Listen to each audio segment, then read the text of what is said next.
So what is shutter?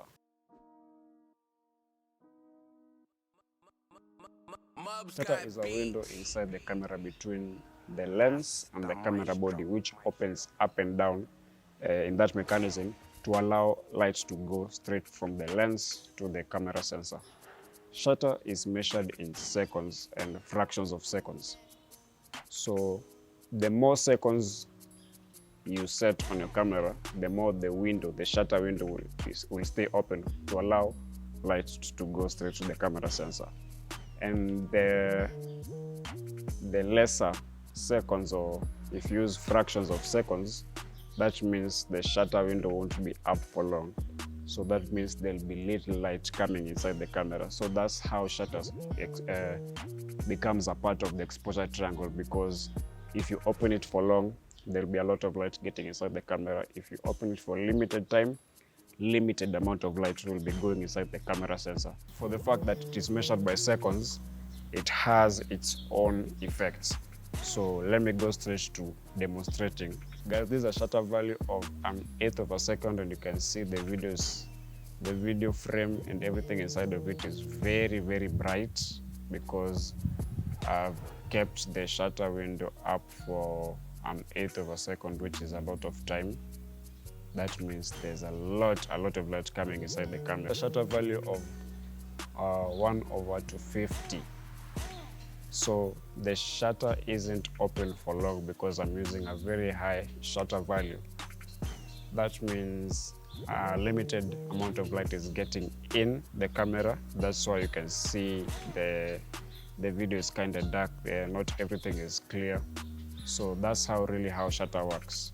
For me to show you these cool effects, remember, we've been doing a series of exposure triangle, and this really trickles down to you're being forced to balance all of them to bring a properly exposed video or photo. So in my case, I'm going to do for video, and I'm going to demonstrate a slower shutter value and a higher shutter value, but I'll have to balance with the aperture and the ISO without interfering with my current settings. So let's start with the demonstration of lower shutter value. So I'll have to go all the way down to 1/8 of a second, and then balance out with aperture and ISO. So what this will cause is a wavy effect, leaving shadows of trails made by movement of my head, and that's one of the cool effects caused by shutter. In relation to higher shutter values, that's like high fractions of seconds, going from 1/250 all the way to 1/4000, everything starts to become static. Like, it's not normal, because even with our eyes, we have some sort of motion blur. When you look at something that's moving, whether it's slow or fast, there's always a motion blur going on with our eyes.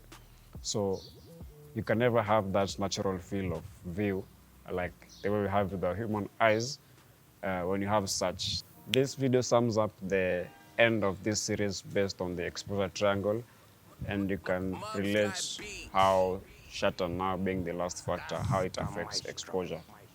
For the guys who have smartphones and they might be thinking, I don't have cameras to use these settings that you've just seen on the 3 videos, there's a quick tip for you guys. This specifically for Android users, because Apple doesn't have manual settings. The iPhones, even the iPhone 13, they don't have manual camera settings unless you download a third-party app, but most of the Android phones do.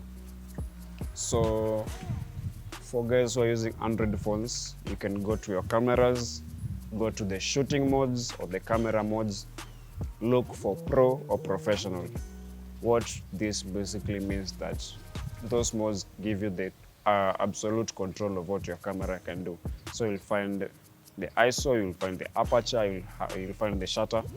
You can try out those 3 settings in your camera and can create beautiful images and videos, and you can make use of your cameras. Really thank you guys for staying up with me to this very much end of the exposure triangle. Next week we're starting a new series. I would say it now, we'll just find this next week on Friday. And for those guys who have not subscribed but still watching, I'm grateful for the fact that you're watching. But guys, it's only 2 seconds to hit the red button and the notification bell, which is really nice for the algorithm of YouTube, because the more people subscribe, the more people comment, the more people like and share my videos, YouTube will likely share it to other people who are not even part of my contacts or subscribers list. So guys, thank you very much. See you next week. And until then, peace.